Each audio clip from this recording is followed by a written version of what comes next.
ವಿಚಾರವಾಗಿ ಹೈರಾಣಾಗಿ ಹೋಗಿದ್ದ ದೇಶದ ಜನತೆಗೆ ಇದೀಗ ಗುಡ್ ನ್ಯೂಸ್. ಸಂಕ್ರಾಂತಿ ವೇಳೆಗೆ ಲಸಿಕೆ ಅಭಿಯಾನ ಸ್ಟಾರ್ಟ್ ಆಗುತ್ತೆ. ಲಸಿಕೆ ತುರ್ತು ಬಳಕೆ ಆರಂಭಕ್ಕೆ ಸಿದ್ಧತೆಗಳು ಕೂಡ ದೇಶಾದ್ಯಂತ ಆಗಿದೆ. ಅಂದ್ರೆ ಜನವರಿ 13ಕ್ಕೂ ಮೊದಲೇ ಅಭಿಯಾನ ಆರಂಭಕ್ಕೆ ಸಿದ್ಧತೆಯನ್ನ ಮಾಡಲಾಗಿದೆ ಆರೋಗ್ಯ ಇಲಾಖೆಯಿಂದ. ಭಾರತದ ಬಳಿ ಇವೆ 2 ಲಸಿಕೆ. ಮುಂಚೂಣಿ ಕಾರ್ಯಕರ್ತರಿಗೆ ಮೊದಲು ಇದರ ಡೋಸೇಜ್ ನೀಡೋದಕ್ಕೆ ಎಲ್ಲಾ ರೀತಿಯ ತಯಾರಿಗಳು ಆಗಿದೆ. 13ನೇ ತಾರೀಕಿನ ಒಳಗೆ ಲಸಿಕೆ ತುರ್ತು ಬಳಕೆಗೆ ಈಗ ಏನೆಲ್ಲ ಸಿದ್ಧತೆಗಳು ಬೇಕು ಅದೆಲ್ಲವೂ ಕೂಡ ಈಗ ಆಲ್ರೆಡಿ ಸ್ಟಾರ್ಟ್ ಆಗಿದೆ. ಕೇಂದ್ರ ಆರೋಗ್ಯ ಸಚಿವಾಲಯದ ಕಾರ್ಯದರ್ಶಿ ಈ ಬಗ್ಗೆ ಮಾಹಿತಿಯನ್ನ ಕೊಟ್ಟಿದ್ದಾರೆ. ಆರೋಗ್ಯ ಸಚಿವಾಲಯ ಕಾರ್ಯದರ್ಶಿ ರಾಜೇಶ್ ಭೂಷಣ್ ಈ ಬಗ್ಗೆ ಇನ್ಫಾರ್ಮೇಶನ್ ಕೊಟ್ಟಿರೋದು.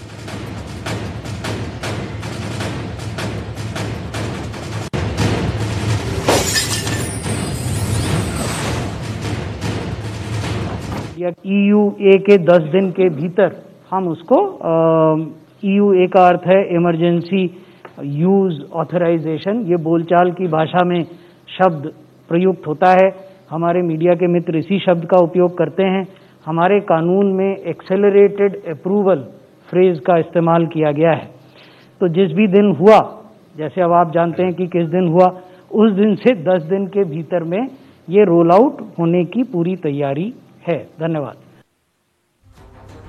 ಮೊನ್ನೆ ತಾನೇ ಪ್ರಧಾನಿ ಮೋದಿ ಅವರು ಕೂಡ ಹೇಳಿದ್ರು ಆದಷ್ಟು ಬೇಗ ಈ ವ್ಯಾಕ್ಸಿನ್ ಡಿಸ್ಟ್ರಿಬ್ಯೂಟ್ ಸಿಗುತ್ತೆ ಅಂತ ಹೇಳ್ಬಿಟ್ಟು. ಇದೀಗ ಅದಕ್ಕೆ ಮುಹೂರ್ತ ಫಿಕ್ಸ್ ಆಗಿದೆ. ಅಂದ್ರೆ ಸಂಕ್ರಾಂತಿ ಒಳಗಡೆ, ಅಂದ್ರೆ ಜನವರಿ 13ನೇ ತಾರೀಕಿನ ಒಳಗಡೆ ಎಲ್ಲಾ ರಾಜ್ಯಕ್ಕೂ ಅದರಲ್ಲೂ ಜಿಲ್ಲಾ ಕೇಂದ್ರಗಳಿಗೆ ಅದನ್ನ ತಲುಪಿಸಿ ಅಲ್ಲಿ ಡೋಸೇಜ್ ಅನ್ನ ಕೊಡೋದಕ್ಕೆ ಸಿದ್ಧತೆಗಳು ಆಗ್ತಾ ಇದೆ. ಈ ಬಗ್ಗೆ ಮಾತಾಡೋದಕ್ಕೆ ಬಯೋ ವಿಜ್ಞಾನಿ ಆಗಿರುವಂತ ಡಾಕ್ಟರ್ ದಿವ್ಯಾ ಚಂದ್ರಾಧರ್ ಅವರು ನಮ್ಮ ಜೊತೆ ನೇರ ಸಂಪರ್ಕದಲ್ಲಿ ಜಾಯಿನ್ ಆಗಿದ್ದಾರೆ. ಡಾಕ್ಟರ್ ನಮಸ್ತೆ.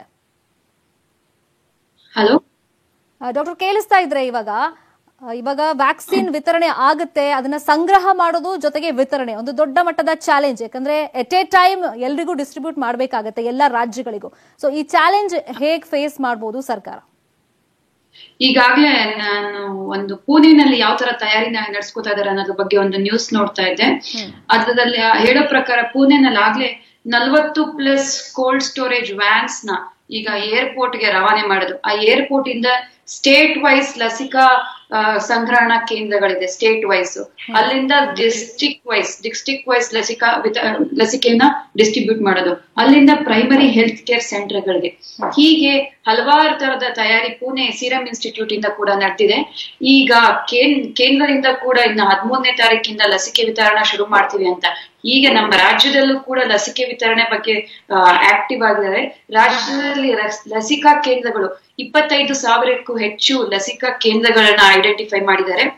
ಹಾಗೂ ಲಸಿಕೆ ವಿತರಣೆಯಲ್ಲಿ ಭಾಗವಹಿಸುವ ಆಫೀಸರ್ಸ್ ಯಾರ್ಯಾರಿದ್ದಾರೆ, ಡೇಟಾ ಮ್ಯಾನೇಜರ್ಸ್ ಯಾರ್ಯಾರಿದ್ದಾರೆ, ಕೋಲ್ಡ್ ಸ್ಟೋರೇಜ್ ಏನೇನ್ ಬೇಕಾಗುತ್ತೆ, ಕೋಲ್ಡ್ ಸ್ಟೋರೇಜ್ ಯೂನಿಟ್ ಎಲ್ಲೆಲ್ಲಿದೆ ರಾಜ್ಯದಾದ್ಯಂತ ಅದ್ರ ಬಗ್ಗೆ ಎಲ್ಲ ಸಿದ್ಧತೆ ಮಾಡ್ಕೊಂಡಿದ್ದಾರೆ. ಈಗಾಗ್ಲೇ ಯಾರ್ಯಾರು ಫಸ್ಟ್ ಫ್ರಂಟ್ ಲೈನ್ ಅಲ್ಲಿ ಯಾರ್ಯಾರು ಕೊಡ್ಬೇಕು ಅಂತ ಈಗಾಗ್ಲೇ ಆಲ್ಮೋಸ್ಟ್ 6 ಲಕ್ಷಕ್ಕೂ ಹೆಚ್ಚು ಜನ ನೋಂದಣಿ ಮಾಡ್ಕೊಂಡಿದ್ದಾರೆ ಕೋವಿನ್ ಆಪ್ ಅಲ್ಲಿ.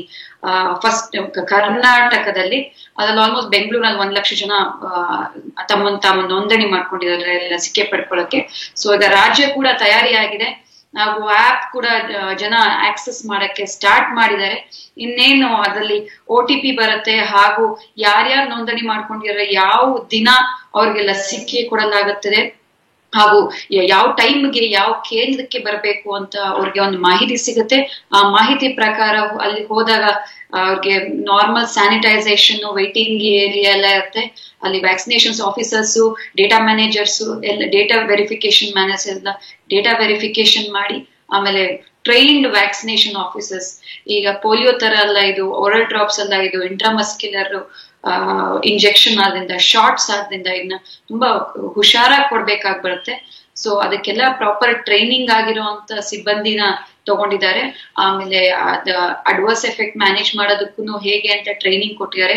ಕೋವಿನ್ ಆಪ್ ಅಲ್ಲೂ ಒಂದು ಪ್ರಾವಿಷನ್ ಇದೆ. ಅಡ್ವರ್ಸ್ ಎಫೆಕ್ಟ್ ಏನಾದ್ರು ಆದ್ರೆ ಹೇಗೆ ಮ್ಯಾನೇಜ್ ಮಾಡ್ಬೇಕಾಗತ್ತೆ, ಹೇಗೆ ರಿಪೋರ್ಟಿಂಗ್ ಮಾಡ್ಕೋಬೇಕಾಗತ್ತೆ, ಹಾಗೂ ಇನ್ ಕೇಸ್ ಏನಾದ್ರು ಸ್ಟ್ರೋಕ್ ಆ ತರ ಸೀರಿಯಸ್ ಅಡ್ವರ್ಸ್ ಎಫೆಕ್ಟ್ ಆದ್ರೆ ಅವ್ರಿಗೆ ಯಾವ ತರ ಕಿಟ್ ಬೇಕಾಗುತ್ತೆ, ಯಾವ ತರ ಇಮಿಡಿಯೇಟ್ಲಿ ಡ್ರಗ್ಸ್ ಮೆಡಿಸಿನ್ಸ್ ಬೇಕಾಗುತ್ತೆ, ಇಮಿಡಿಯೇಟ್ಲಿ ಕೊಡೋದಕ್ಕೆ ಯಾವ ತರ ಇಂಜೆಕ್ಷನ್ಸ್ ಕೊಡ್ಬೇಕಾಗತ್ತೆ, ಈ ತರದ ಎಲ್ಲಾ ರೀತಿ ತಯಾರಿಗಳು ನಡೆದಿದೆ.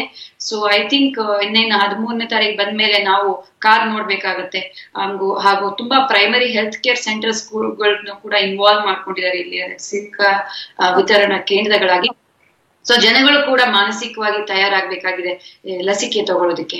ಫೈನ್. ಮಾನಸಿಕವಾಗಿ ಯಾವ ತರ ಈಗ ತಯಾರಿ ನಡೆಸ್ಕೋಬೇಕು ಅಂದ್ರೆ ಇವಾಗ ಅಲ್ಲಿಗೆ ಹೋಗೋರು ಇರ್ಬೋದು, ಅದರಲ್ಲೂ ಫ್ರಂಟ್ ಲೈನ್ ವಾರಿಯರ್ಸ್ಗೆ ಫಸ್ಟ್ ಕೊಡೋದ್ರಿಂದ ಏನಾದ್ರೂ ಅಡ್ವರ್ಸ್ ಎಫೆಕ್ಟ್ ಆದ್ರೆ ಯಾವ ತರ ಮ್ಯಾನೇಜ್ಮೆಂಟ್ ಮಾಡಬೇಕು, ಮತ್ತೆ ತುಂಬಾ ಜನಕ್ಕೆ ಕ್ವೆಶ್ಚನ್ಸ್ ಇರೋದು ಈಗ ಎಟ್ ಎ ಟೈಮ್ ಇದನ್ನ ಡಿಸ್ಟ್ರಿಬ್ಯೂಟ್ ಮಾಡ್ತಾರೆ ಸರಿ, ಕೋಲ್ಡ್ ಸ್ಟೋರೇಜ್ ಮಾಡ್ಬೇಕು ಸರಿ, ಅದಕ್ಕೇನಾದ್ರೂ ವ್ಯಾಲಿಡಿಟಿ ಇರುತ್ತಾ, ಎಕ್ಸ್ಪೈರಿ ಡೇಟ್ ಏನಾದ್ರೂ ಇರುತ್ತಾ, ಇಂಥದ್ದು ಹಲವಾರು ಪ್ರಶ್ನೆಗಳಿದೆ. ನಿಮ್ ಜೊತೆ ಮಾತಾಡ್ತೀನಿ ಒಂದು ಬ್ರೇಕ್ ಆದ್ಮೇಲೆ.